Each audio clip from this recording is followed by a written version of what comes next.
Okay, so hello everyone. So I'm starting this series of operating systems. I'll be teaching operating systems. Okay, so the series will be helpful for you to study for your BTech exams. Okay, and several competitive exams as well, like GATE and other competitive exams. Okay, so ध्यान से आप इस series में focus कीजिएगा and I'll explain everything in a very simplified manner. So this will be really helpful for you. Okay, so let us start. Operating system. Okay, so let me start with some functions, some basics of operating system. Okay, so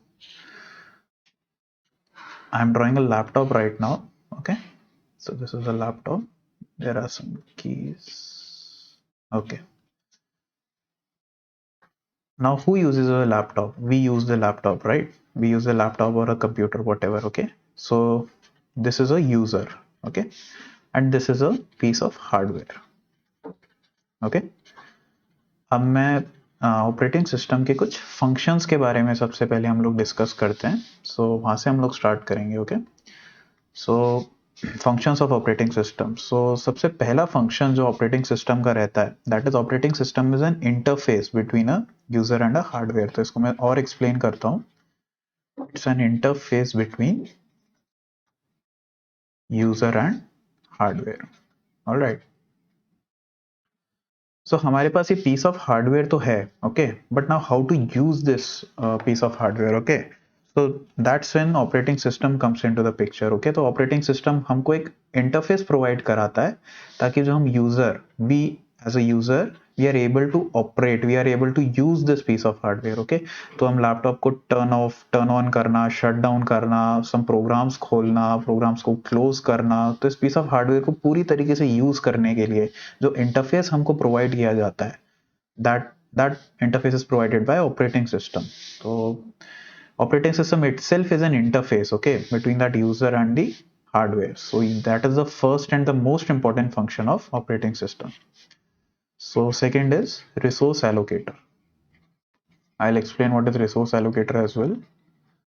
तो क्या होता है कि एक laptop या फिर PC, computer, कुछ भी आप मान लीजिए, तो उसमें कई सारे कंपोनेंट्स होते हैं अलग अलग, right? Like let's say CPU हो गया, रैम हो गया, and then let's say secondary memory हो गई. ओके, सो हम इन कंपोनेंट्स के बारे में अगेन डीपली डिस्कस करेंगे, हम इनको डिस्कस करेंगे later on. But for now एक ओवरव्यू अगर हम देखें तो the CPU, RAM and secondary memory, all these things are basically called resources. Okay, तो ये इस लैपटॉप या इस हार्डवेयर के रिसोर्सेज हैं. ओके, अब लेट से हमने एक गेम खोला. ओके, हमने एक प्रोग्राम खोला और हमने गेम खोला basically. Okay, and that is let say game 1. Okay, अब लेट से हमारा गेम 1 रनिंग हो रहा है, हमने इसको मिनिमाइज कर दिया और हमने बीच में क्रोम खोल लिया लेट से. Okay, browser Chrome. तो हम ऐसा करते हैं कई बार, राइट? सो लेट से वी ओपन क्रोम. ओके, अब मान लीजिए अगर हमारा सारा सारा सीपीयू, पूरी की पूरी रैम अगर गेम 1 को ओपन करने में एलोकेट हो जाती, यानी कि सारी रैम और सारी सीपीयू यहाँ लग जाती, तो हम लोग कोई भी दूसरा प्रोग्राम साइमल्टेनियसली खोल ही नहीं पाते, राइट? बट ऐसा नहीं होता है. जब भी हम कोई प्रोग्राम या फिर कोई गेम या एनी प्रोसेस, एनी प्रोग्राम हम लोग ओपन करते हैं, तो क्या होता है कि there is a part of CPU, there is a part of RAM that is utilized, that is allocated to any one program. Okay, और वो इसी वजह से होता है ताकि हम साइमल्टेनियसली या दूसरे प्रोसेसेस भी साथ साथ रन कर सके. तो कितना प्रोसेस, कितना रैम एलोकेट करना है, कितना सीपीयू एलोकेट करना है, that is again decided by operating system. So that is the second function of operating system, resource allocator. Resources को एलोकेट करना. किसको एलोकेट करना? प्रोसेसेस को एलोकेट करना, प्रोग्राम्स को एलोकेट करना. The third thing is manager. Okay, so I'll explain this as well. तो manager, ये चीज़ों को मैनेज करना. बेसिकली किन चीज़ों को मैनेज करना? बेसिकली मेमोरी, जैसा कि हमने अभी अभी देखा. Okay, processes, then files. Okay, then security also provide करना, सिक्योरिटी प्रोवाइड करना. अभी अभी हमने देखा कि मेमोरी को कैसे हम लोगों को मैनेज करना है, कैसे उनको एलोकेट करना है. देन फाइल्स को कैसे मैनेज करना है हमारे लैपटॉप, हमारे पीस ऑफ हार्डवेयर पे, वो भी काम ऑपरेटिंग सिस्टम का होता है। सिक्योरिटी मेंटेन करना, सिक्योरिटी प्रोवाइड करना, that is again a function of operating system. So you know these are three main functions of operating system. कई बार किसी कॉम्पिटिटिव एग्जाम्स वगैरह में या थियोरेटिकल एग्जाम्स में भी आपसे पूछा जा सकता है, so you need to know about this. Okay, so कुछ गोल्स हम देखते हैं ऑपरेटिंग सिस्टम के बारे में, that is again you know something related to what we have already discuss, but तो ऑपरेटिंग सिस्टम के अगर मैं प्राइमरी गोल की बात करूं, you know the most important goal of an operating system, so that is convenience. Convenience provide करना। How it provides convenience? हमारे लिए एक बेसिकली इंटरफेस है, right? It is an interface between a user and hardware. तो कैसे हम इस piece of hardware को यूज कर रहे हैं, ये हम लोगों के लिए बहुत ही कन्वीनियंट हो गया है। ये एक इंटरफेस जैसे ही हमें प्रोवाइड हुआ है, तो it's very convenient for us to now use this piece of hardware. तो that is the primary objective, the primary goal of operating system, that is to provide convenience to user. Okay, secondary goal की अगर मैं बात करूं, तो then that is efficiency, that is efficiency. So efficiency how? तो अब ये resources को एलोकेट कर रहा है, राइट? सीपीयू को एलोकेट कर रहा है, रैम को एलोकेट कर रहा है, and it has other different functions as well, right? Memory को मैनेज करना, सिक्योरिटी मैनेज करना, तो इन सब टास्क्स में ये एफिशिएंट हो। Okay, that is the second goal of operating system. So the primary goal is to provide convenience, and secondary goal is to be efficient in other tasks that it performs. Okay. Now we'll see types of operating system. तो हम types of operating system के बारे में मैं अभी आपको just एक नाम दे रहा हूँ कि these are, you know, you have to just know कि these are some types of operating system. Later on हम इसको एज नीडेड डिटेल में पढ़ेंगे। Okay, so there is batch operating system, there is multi-programming operating systems. Okay, multi-programming operating systems. There are real-time operating systems. Okay, real-time operating systems, etc. So you just need to know. Okay, later on हम लोग इसके बारे में और detail में पढ़ेंगे, but right now आप just you need to know कि there are these different types of operating systems as well. Okay,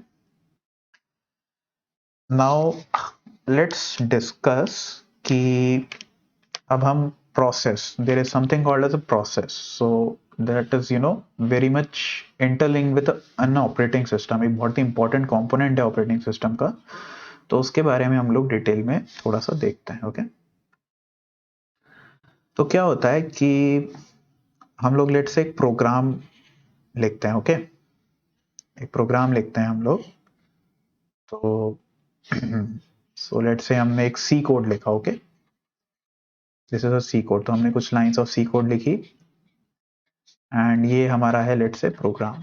okay, program 1। Now what happens is कि जब हम इस प्रोग्राम को कंपाइल करते हैं सी कंपाइलर से, जब या कोई भी सी कंपाइलर हम यूज करते हैं, और हम जब इस प्रोग्राम को कंपाइल करते हैं, तो मशीन कोड जनरेट होता है। Okay, machine code is generated. All right, and when this machine code is generated, तो ऑपरेटिंग सिस्टम क्या करता है? ऑपरेटिंग सिस्टम एक डेटा स्ट्रक्चर क्रिएट करता है। ओके, अब मैं डेटा स्ट्रक्चर आपको बताता हूँ, and it is very important to, you know, understand this data structure. So let me draw this data structure as well.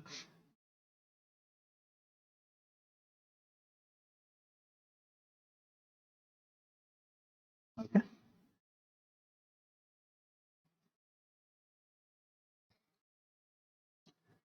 this is machine code, then this is static and global variables. Okay, मैं इसको पूरा ढंग से explain करूंगा अभी। Static and global variables, and then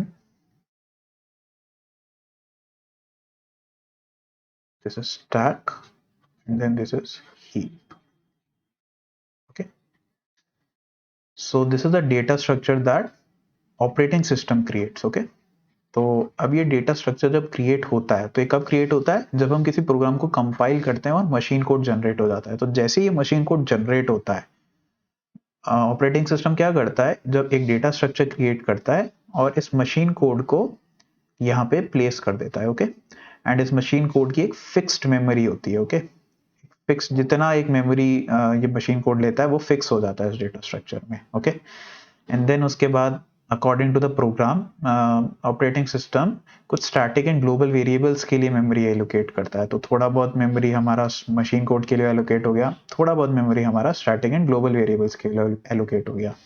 now what happens is कि हमारे पास कुछ और भी डेटा स्ट्रक्चर्स होते हैं, लाइक मेमोरी बोल सकते हो बेसिकली इसको, that is stack and heap. Okay, so what happens is कि स्टैक और हीप के लिए भी हमारे को कुछ मेमोरी एलोकेट होती है, बट ये मेमोरी फिक्स्ड नहीं होती है। ओके, जैसे ही हमारा प्रोग्राम रन होता है तो as and when the program is the memory is needed, अगर हीप मेमोरी ज्यादा चाहिए, हम हीप मेमोरी और स्टैक मेमोरी के बारे में और डिटेल में डिस्कस करेंगे, but for now just understand that कि जब हीप मेमोरी की हमें ज्यादा चाहिए होती है तो it can it can take more memory. So there is nothing, data structure create होते हुए हीप मेमोरी की कोई फिक्स्ड साइज नहीं होती है। अगर स्टैक मेमोरी को ज्यादा चाहिए होता है मेमोरी, तो स्टैक मेमोरी ज्यादा हो जाता है।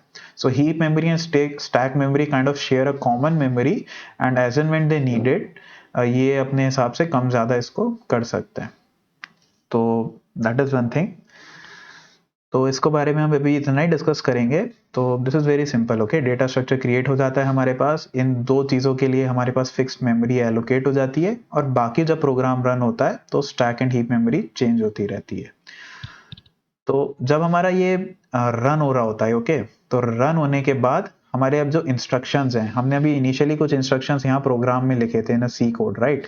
बट जब ये प्रोग्राम कंपाइल होने के बाद मशीन कोड में कन्वर्ट हो जाता है, और ये मशीन कोड जब यहाँ इस डेटा स्ट्रक्चर में प्लेस हो जाता है, तब तब जब ये प्रोग्राम रन हो रहा होता है तो हमारे पास इंस्ट्रक्शन अब इस मशीन कोड से उठाए जाते हैं और फिर एग्जीक्यूट होते हैं। ओके, तो ऐसा नहीं है कि जब हमने सी कोड लिखा और जब हमारा जो ये प्रोग्राम हमने बनाया, प्रोग्राम वन इस सी कोड में, तो डायरेक्टली यहाँ से हमारे इंस्ट्रक्शंस उठाए जाते हैं। नो, सबसे पहले कंपाइल होता है, मशीन कोड में कन्वर्ट होता है। जैसे ही मशीन कोड में कन्वर्ट होता है, इसको यहाँ इस डेटा स्ट्रक्चर में प्लेस किया जाता है, साथ में इसको कंप्लीट किया जाता है पूरे को with other variables and other memory as well. जब ये पूरा डेटा स्ट्रक्चर कंप्लीट हो जाता है, देन इस मशीन कोड से हम इंस्ट्रक्शंस उठाते हैं और उसको धीरे धीरे फिर एग्जीक्यूट, हमारा जो सीपीयू है वो इसको एग्जीक्यूट करना शुरू करता है इन इंस्ट्रक्शंस को। ओके, एंड जब ये प्रोग्राम हमारा इस एग्जीक्यूशन मोड में आता है, then it is called a process. तो जब तक हम ये केवल इंस्ट्रक्शन स्टेज पे रहता है, तब हम इसे बोलते हैं प्रोग्राम। ओके, एंड जब हमारे ये एग्जीक्यूशन स्टेज पे आ जाता है, तब हम इसी प्रोग्राम को बोलते हैं प्रोसेस। ओके, सो ये हमारा हो गया प्रोसेस के बारे में। नाउ हम लोग एक चीज और देखेंगे कि एवरी प्रोसेस के पास कुछ एट्रीब्यूट्स और होते हैं। ओके, तो जैसे ही हमारा प्रोसेस जब रन हो रहा होता है, तो उस समय ऑपरेटिंग सिस्टम कुछ एक प्रोसेस कंट्रोल ब्लॉक और बनाता है उस प्रोसेस के लिए। एक तो हमारा डेटा स्ट्रक्चर बनता है, जो कि हमने देख ही लिया। ओके, तो ये डेटा स्ट्रक्चर हमारे लिए बनता है इस प्रोग्राम के लिए बेसिकली हम कह सकते हैं, और एक प्रोसेस के लिए हमारे पास इस एक प्रोसेस कंट्रोल ब्लॉक बनता है। ओके, एवरी प्रोसेस के लिए, जो भी प्रोसेस, जब भी प्रोग्राम प्रोसेस स्टेज में आता है, तो उसके लिए एक अलग प्रोसेस कंट्रोल ब्लॉक बनता है। अभी प्रोसेस कंट्रोल ब्लॉक क्या होता है इसके बारे में हम थोड़ा सा देख लेते हैं। तो प्रोसेस कंट्रोल ब्लॉक बेसिकली कुछ नहीं होता है, उस प्रोसेस की एट्रीब्यूट्स के बारे में होता है। ओके, कि उस प्रोसेस की क्या प्रॉपर्टीज हैं, क्या एट्रीब्यूट्स हैं, तो उन सबको लिस्ट करने के लिए, उन सब की लिस्टिंग है बेसिकली प्रोसेस कंट्रोल ब्लॉक। तो हम एक बार इसको थोड़ा सा और डिटेल में देख लेते हैं कि इसके अंदर क्या क्या डिटेल्स होती हैं। ओके, सो इसमें हमारे पास होता है प्रोसेस आईडी। ऑलराइट, इसमें हमारे पास होता है process counter,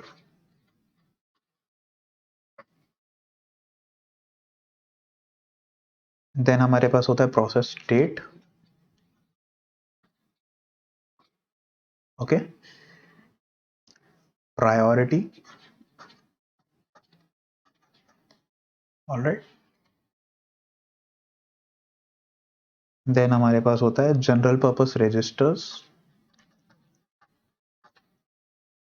general purpose registers,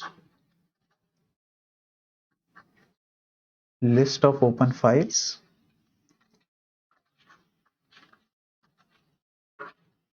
okay, मैं इसी का कंटिन्यूड बना रहा हूं यहाँ पे, लिस्ट ऑफ ओपन डिवाइसेस,